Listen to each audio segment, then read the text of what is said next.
Across England and Wales, roughly 5.2 million people live in a flood zone. Nestled in the eastern foothills of the Pennines on the edge of the Peak District, the city of Sheffield is no stranger to flooding. Historically around Sheffield we've suffered some quite severe flooding. In 2007, where we are now, we'd have been fully underwater.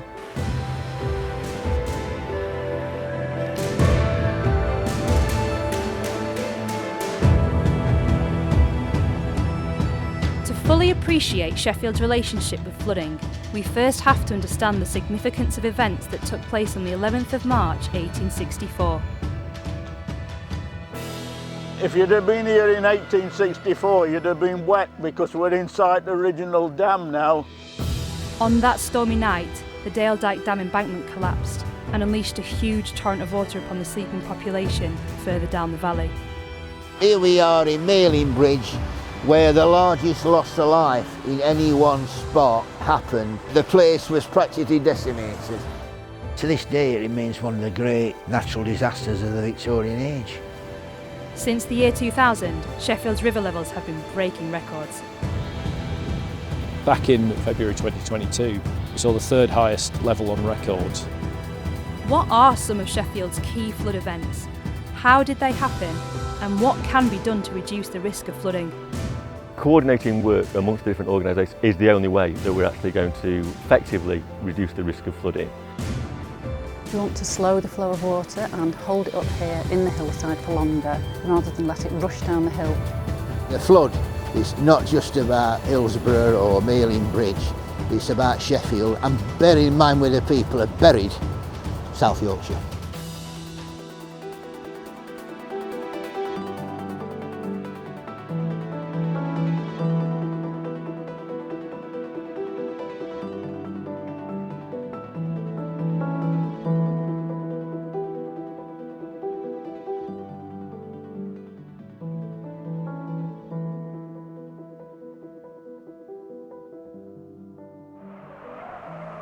It begins in a spacious setting. 30,000 acres of moorland on the eastern slopes of the Pennines. Here, high on the hillsides, rise the tributaries of the River Don. Strange to think that this tiny stream of limpid innocence is truly a lifeline for millions of people. Rainfall up here varies vastly according to altitude.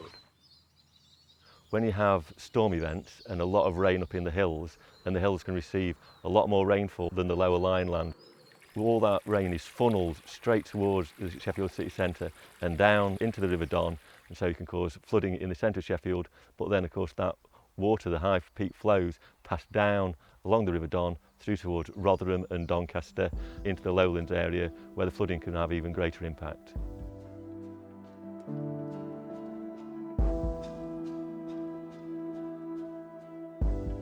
So when we talk about rivers and how rivers respond, we talk about river catchments, and this is where the river comes from. Sheffield is known locally as sort of the Seven Hills. We've got a series of rivers which all combine in the city centre, so all of that, depending on where the rain falls, can mean that the river levels increase quite significantly. Sheffield is only a few metres above sea level, but right at the top of the catchment we're up to 5, getting on for 600 metres in the top of the hills. That's a very steep and very large area that's coming down into Sheffield, so all the little streams that run off the moorland, all those come together into the bigger streams and into the bigger brooks, and they all come together into the major rivers like the River Don you've got here, and that's where we see the significant flows coming into the city. One by one, the little streams unite, and the volume of water grows to become at last a mighty torrent rushing headlong towards the reservoir downstream. Sheffield's a very industrial city. A lot of the areas down by the River Don in particular were the nice handy flat places where you could build factories, you could build steelworks. The 11th of March 2022 marked the 158-year anniversary of the Great Sheffield Flood.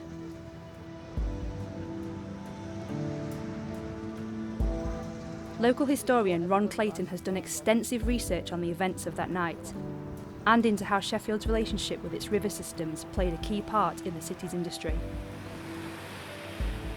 Just look how quickly it flows over those weirs. That's why the weirs were built, industry.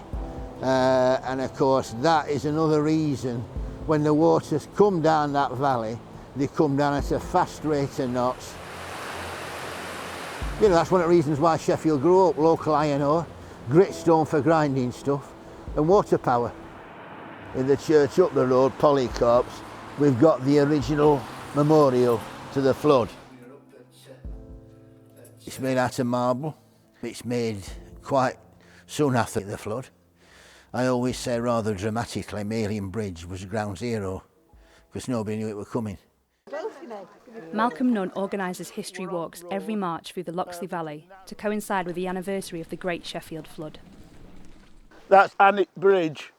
That was one of the first structures to be washed away in flood. The walks include a visit to the site of the original dam wall embankment near where the present Dale Dyke Dam sits today. Generations ago, one of Malcolm's family members played a pivotal role in the events leading up to the Great Flood. And I've always been interested in Sheffield Flood right from day one because one of my ancestors, not on a direct line but on a uncle line, was a man called William Horsfield who actually found crack in the dam. Horsfield's discovery that evening marked the beginning of a series of events that would shape the future of the region.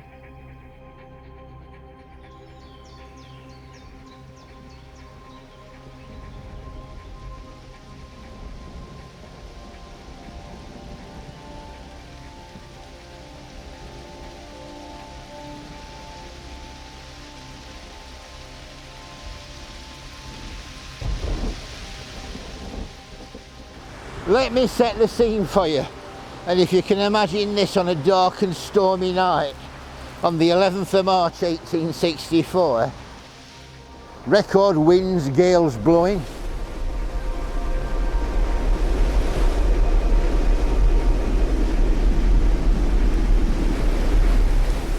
Horsfield, the labourer, who's finished work, and as he's going across the dam, he sees this crack in it.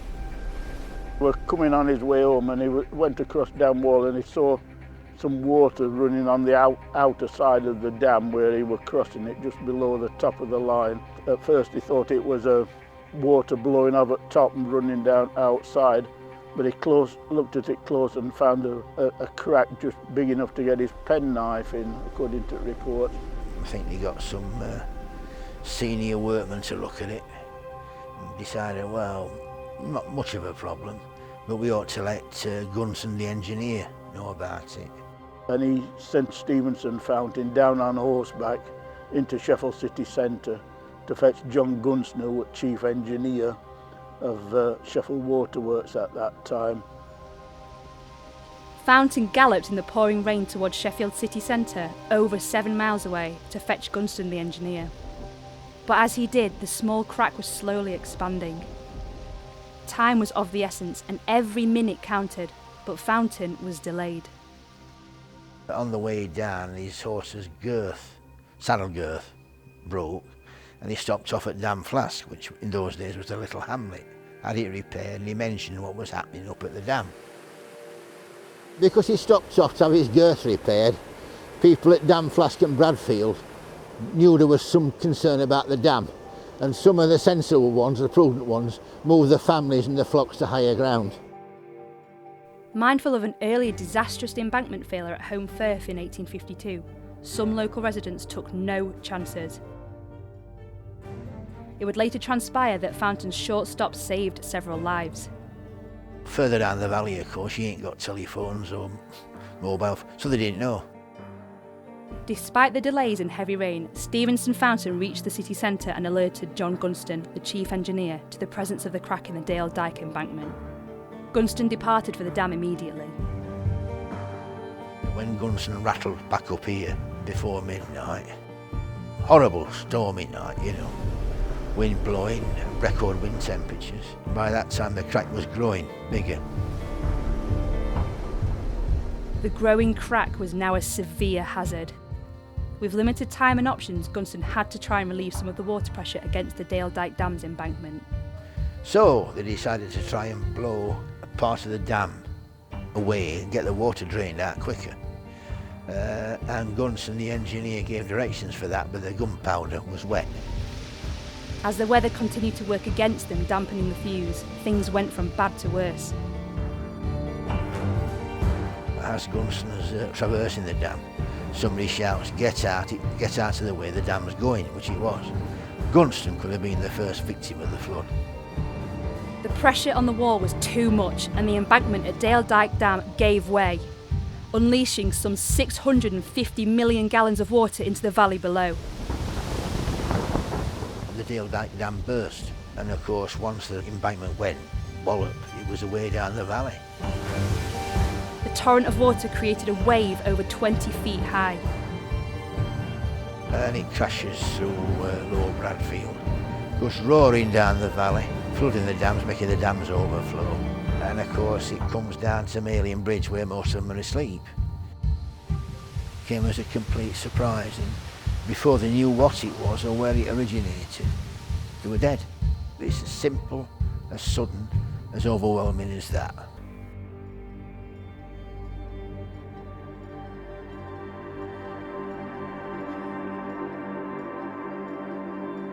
The following morning, the scale of the damage became apparent.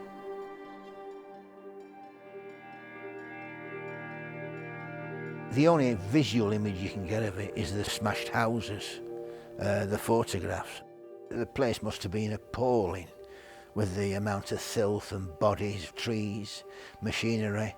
It must have been an appalling sight. And of course afterwards the operation of finding bodies, trying to identify them, stop looting, bringing some relief out. John Barton, who attended the anniversary walks, also has a personal family story of the flood. My great-great-great-grandmother was called Elizabeth Green. Obviously the flood came in the middle of the night and there was no way of her escaping. And what I find absolutely amazing is somehow the water got in, swept her out, and in fact she ended up 7 miles away, the other side of Rotherham, when her body was found. So clearly it was a huge thing.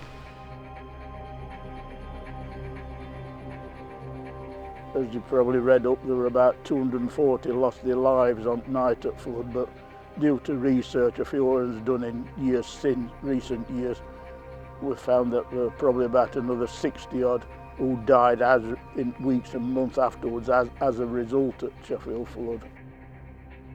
The largest loss of life in one area occurred in the Mailing Bridge area, where there were over 100 fatalities.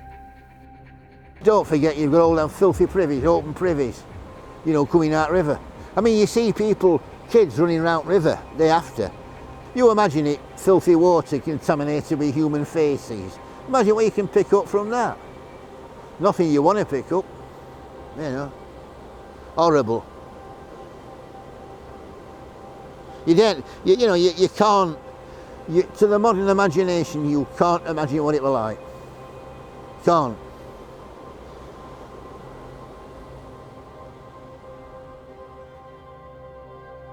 Despite the loss of life and the devastation caused by the floodwaters, a few stories of hope emerged in the aftermath. There are various stories. There's a tailor who escapes by jumping into a cupboard and floats on the floodwater. There's a little girl at the Mason's Arms on the corner of Walkley Lane who's found asleep in the remains of the pub after everybody else has been drowned. One remarkable recorded story concerns the Ibbotson family. Mrs. Ibbotson had a dream about flooding the night before. As a direct consequence of the dream, Mr. and Mrs. Ibbotson and their 5 children were elsewhere when the floodwaters arrived. It was a sensation. As I said, the government sent an inspector up examining. There was a public inquiry. The dam wall you can see now, after the inquiry made, they rebuilt it smaller. They moved the new embankment about 200 yards further up from original one. Then they built Strine's Reservoir to compensate for loss in difference at water level, so that made up the difference.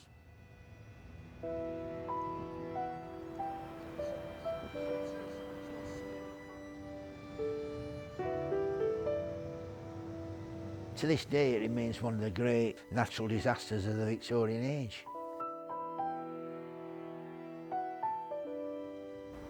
Reservoir incidents are quite often very different to what we'd term normal flooding that we'd get from heavy rainfall events. What we've learned since the likes of the 1864 Dale Dyke disaster is we've got much better management of our reservoirs. So we've got the British Dam Society, we've got engineering standards, which previously we didn't have. And in the UK, we've got some of the highest reservoir standards in the world, and we've got the lowest level of reservoir safety incidents. More recent high rainfall events in the area are evidence that flooding is not just a thing of the past. The River Don, while it might look nice and almost like a little stream at the moment, all of a sudden it will go up to bank height within sort of a 12-hour period.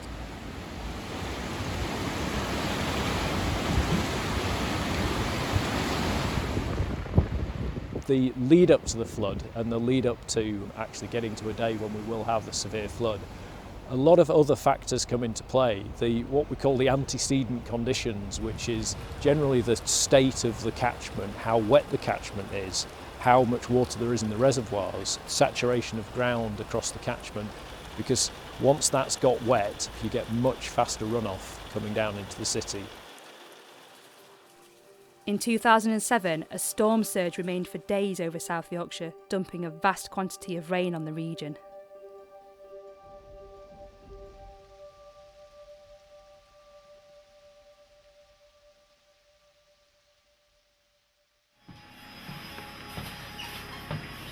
Getting a bit windy.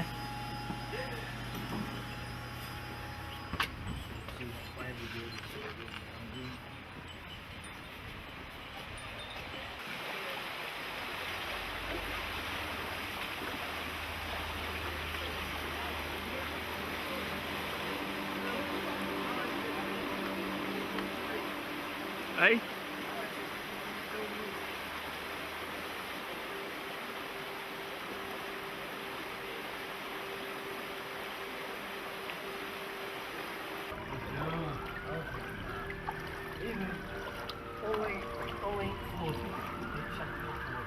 I'm gonna drown.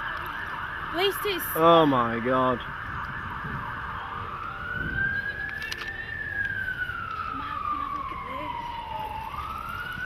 Look at that. I think we've been the lucky ones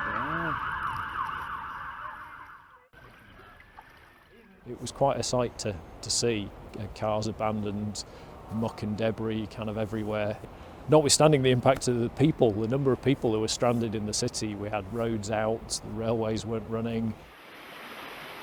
We had around 2,000 properties flooded on the River Don and on some of the tributaries of Blackburn Brook. Around 10,000 properties lost power because the substation upstream near Neepsend was flooded and knocked out. 2 people unfortunately died. Really brought home how serious this was.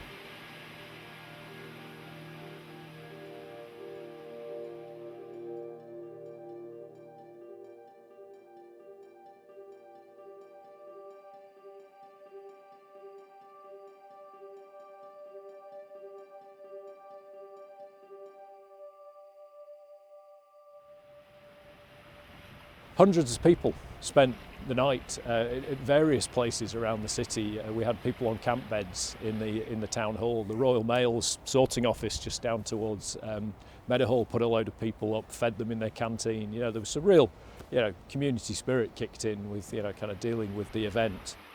We had several roads to the north of the city severely damaged, which ended up closed for months as we had to repair them. And a lot of the debris that came from those collapsed roads, big trees and things, ended up on bridges, causing more damage, causing more flooding. Following that, there was quite a significant group of local businesses working with Sheffield Chamber of Commerce and Industry came together to look at, what can be done? Here in Nursery Street on the River Don, this was one of the areas where really significant flooding occurred in June 2007. What you're looking at on the far side of the river here, the blue bricks on the top of that wall are part of the flood defence that was built as part of the Lower Don Valley scheme. Following 2007, we did a lot of work immediately But then we've spent a lot of money year on year doing better levels of management and maintenance on rivers, managing trees, making sure that anything that's dead and dying that is removed. So in flood events it doesn't collapse and it doesn't block bridges. In 2019, a vast amount of rainwater was once again dumped on the region.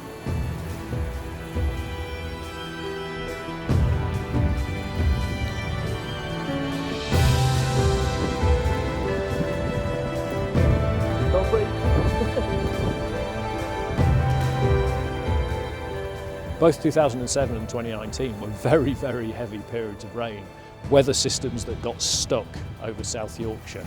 Both of those major floods were actually preceded around about 10 days previously by a notable flood event. The reservoirs already being full, generally the whole catchment already being wet, means that that storm that you get on a wet catchment then responds so much quicker and comes into the city so much quicker and produces much bigger impacts.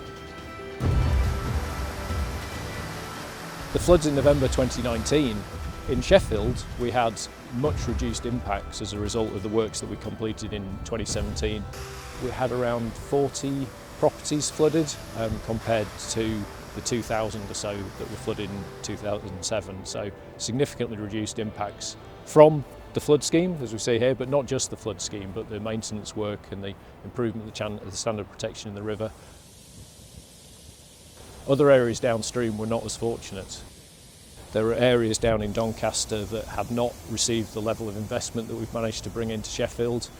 Significant flooding down the lower end where the River Don meets the tidal influence. So we need to work at a catchment scale to make sure that we're not just fixing one problem somewhere with neglecting other communities, to make sure that everybody can have a reasonable standard of protection. Particularly in urban landscapes, it's really challenging to manage flood risk because the rivers are quite confined. We don't have space in city centres to allow the water to flow into floodplains like we do in other areas. We're looking up in the hills above Sheffield, looking broadly across the catchment so that we can actually address flood risk all the way through.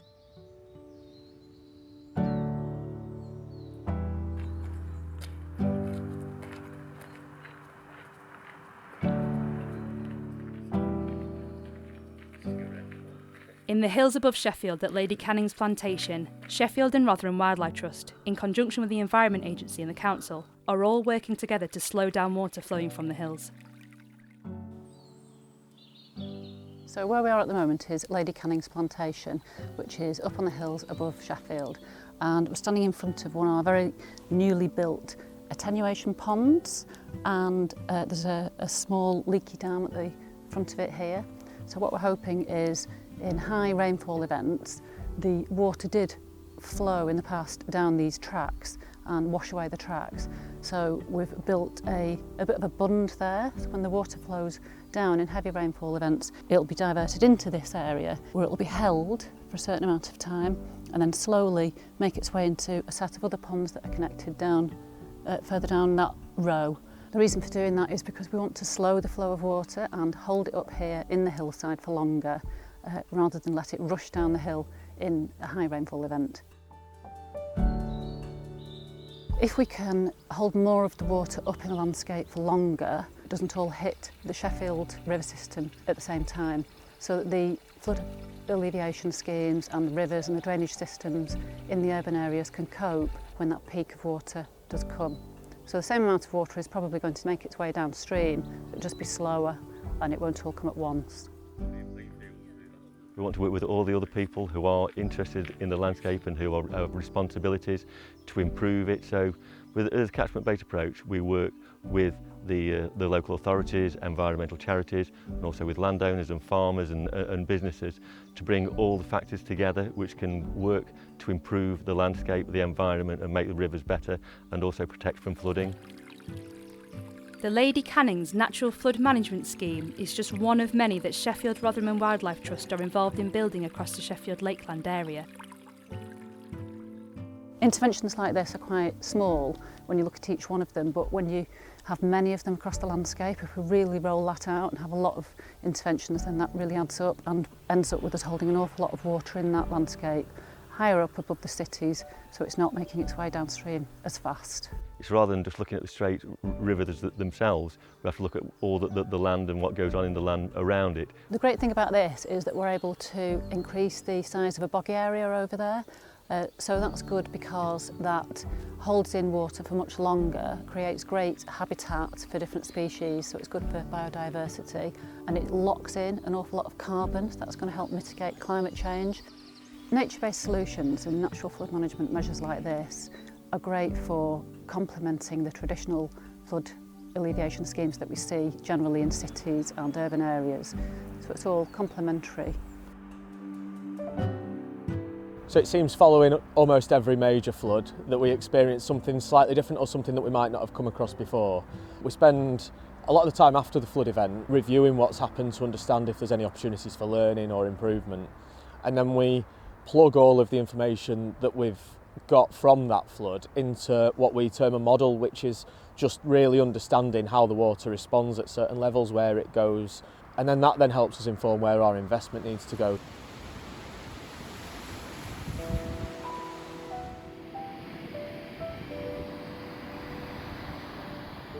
Back in February this year, February 2022, we saw the third highest level on record. Only 2007 and 2019 were higher, but the impacts were massively reduced. While we had the same sort of river levels, we had 0 properties flooded, we had 0 businesses flooded, we didn't have any infrastructure that was impacted. So that's sort of a really good tangible benefit of this investment and this better management of flood defences. But it just shows that we are seeing more and more high river levels. We can't stand still, we can't not consider these going forward.